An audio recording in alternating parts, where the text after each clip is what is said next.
شما میدونین چه بلایی سر نسل ما اومد؟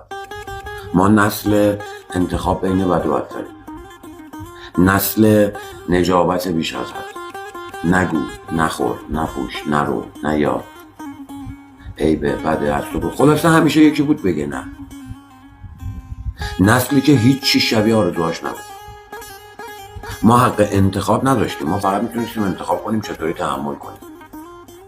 ما نسل جنگیم، نسل کرونا، نسل تورم، نسل استرس صبح، فکر و خیال شب، خنده های مصنوعی روز، گریه های واقعی تو سکوت شب،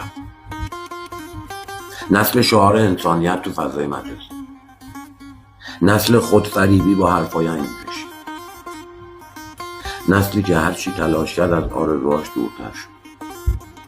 نمیدونم، شاید ما نفرین شده بودیم، اما از همه اینا بگذاریم سخت‌تر از همش اینه که با موی سفید تازه به این فکر کنیم نکنه باورهای من همش دروغ بوده.